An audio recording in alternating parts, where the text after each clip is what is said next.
seguro. Daí eu vou comer a jujuba. Entendi. E a jujuba já não destrói. Mas a biologia faz esse trabalho de futurologia, de imaginar que alguma espécie iria desenvolver esse cérebro da gente, ou planificar, imaginar o futuro, criar coisas abstratas como dinheiro. Existe essa possibilidade ou é totalmente aleatório o negócio? Algum tipo de dinossauro poderia vir a dominar a Terra desse jeito que a gente domina? Não tem como saber isso? Não tem como saber. Não dá pra colocar num programa de computador e simular isso. Não existe essa. São muitos fatores. São muitos fatores e muitos desconhecidos. A gente não tem como saber. Seria realmente futurologia, ou seja, seria um chute. A gente poderia dar um chute educado, mas ainda assim seria um chute grande. Porque cara, por exemplo, porque a gente se tornou inteligente, é uma série de fatores que eram muito específicos da gente. A gente era macaquinhos que tinha o polegar opositor para poder pegar na árvore. E a gente aproveitou isso quando saiu da árvore e começou a caminhar com 2 pernas para pegar tudo, qualquer outra coisa. E aí isso foi muito útil. Porque tipo pés, assim, né? Porque tipo assim, parece bobagem isso, né? Mas, tipo, o fato de você poder manusear coisas, pegar isso aqui com delicadeza, fazer isso aqui... Eu ia tentar fazer uma coisa aqui, mas eu não consigo.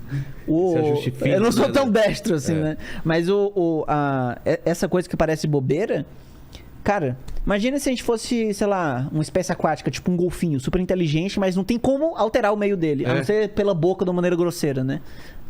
Exato. A gente precisa, além de ter a capacidade mental de alterar o mundo, fazer planejamentos e tal, ter maneiras, meios, interfaces de realmente alterar ele do jeito que a gente quer. Um Tiranossauro Rex não conseguiria fazer selfie, não conseguiria... Aqueles bracinhos curtos, ele não consegue enquadrar ele inteiro. Mas talvez ele desenvolveria um iPhone... uma câmera que enquadrasse. Não dá pra saber, né? Mas é louco, né? Tentar fazer esse tipo de exercício. Teria que, por exemplo, talvez, se fosse acontecer com os dinossauros, né? Aconteceria com um dinossauro que... se acontecer... Porque, assim, isso foi o que aconteceu com o ser humano. Não quer dizer que vai sempre acontecer isso com todos os seres inteligentes que existem no universo.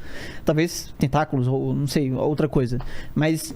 dentro do nosso contexto aqui, se fosse acontecer como aconteceu com nós humanos, para os dinossauros eles teriam que, sei lá, ter já um ancestral que tivesse uma coisa de agarrar, uma coisa de polegar opositor, e tivesse também um estilo social muito ativo como o da gente, né? Aquele negócio de viver em grupo, de você tá com pessoas, com outros indivíduos, ou dinossauros, e aí você fica tentando entender, ler os outros, né? Como o da gente, né? Em questão da fofoca, tentar fazer o planejamento, uma caça complexa e tal, porque poder de processamento por poder de processamento não é algo que é bom. Porque, como eu falei, você é tão evoluído quanto essa bactéria. E ela não é tão inteligente quanto você. Eu suponho. Não, sacanagem. Mas pegar um outro animal que tem uma capacidade de processamento maior, por exemplo. Por exemplo, os neandertais que foram extintos, eles tinham um volume cranial maior do que o da gente. Eu li isso daí, eu não entendi. Eles eram mais inteligentes ou a gente não pode supor que eles eram mais inteligentes só porque tinham uma caixa craniana maior e provavelmente um cérebro maior significa também? Que eles tinham um volume maior, só isso. E significa que eles poderiam ser mais inteligentes. Mas não necessariamente. Mas o que a gente... Não necessariamente? Não necessariamente. Mas o que a gente realmente ganhou deles foi porque a gente tinha uma vida social muito mais ativa e a gente conseguia ter um cérebro coletivo maior. Então, tipo assim, o nosso grupo de ser humano que consegue fofocar, que consegue não sei o quê, que consegue cooperar em grande número, enquanto que, sei lá, os chimpanzés são algumas, sei lá, 10, 15 indivíduos, não tenho certeza, mas os caçadores-coletores, por padrão, já é tipo de 80 pra cima. Entendi. Centenas, talvez. E aí isso faz com que você conheça muita gente. Cada pessoa é boa em uma coisa específica. E aí, de repente, a gente corta pra nós agora, 200 mil anos depois, nós vivemos numa sociedade que o nosso cérebro coletivo não é um grupo de 80 caçadores-coletores. É de toda a civilização humana de bilhões de pessoas. Exato. E aí é muito foda, né, cara?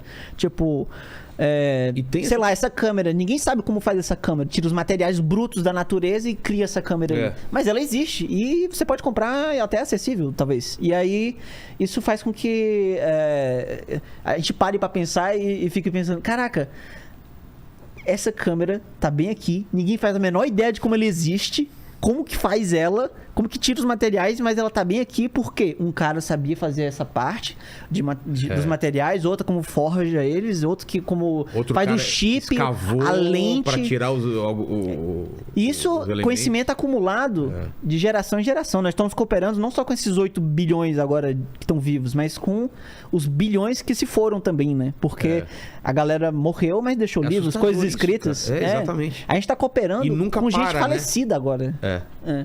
Aí, outro título de vídeo aí. Como pedir ajuda dos mortos. Pra fazer uma câmera de vídeo. Como invocar os mortos para fazer uma câmera de vídeo, alguma coisa assim, né? Cara, que doido. Mas, por exemplo, no Sapiens, voltando ao livro que fala... Ele fala bastante disso, né? A teoria de que a gente dizimou, né? Os Neandertais e tal, que não foi uma coisa pacífica. A teoria principal é uma mistura de teorias menores, de que foi uma mistura de fatores, né? Foi a mera competição com o Homo sapiens, porque... Por território? Competição por recursos, por território, por, enfim, qualquer coisa, né? Tá. E aí o Neandertal não era tão eficiente quanto a gente. Possivelmente por causa dessa questão social. Não porque eles eram menos inteligentes.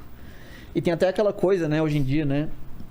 Que é super injusto de dizer que o Neandertal, ele é burro. Você é um Neandertal? Você é tão idiota, né? É primitivo. Primitivo. Né? E não se sabe se as armas deles ou os utensílios deles eram iguais ou piores ou melhores. Não se sabe isso. Eles tinham cultura. Eles talvez enterravam mortos. A gente não tem essa certeza, né? A gente... porque, assim, o registro fóssil ele é muito incompleto, né? É uma pecinha num quebra-cabeça que tem 1000 peças, né? Então a gente não tem certeza. A gente pode ver, por exemplo, o tubo auditivo deles de um fóssil que, por acaso, foi bem preservado. Entendi. Aí a gente pode dizer que esse tubo auditivo é de um jeito que talvez ele seja ideal para o padrão de fala humana. E aí, então, significa que eles tinham linguagem, né? É assim que você... E aí,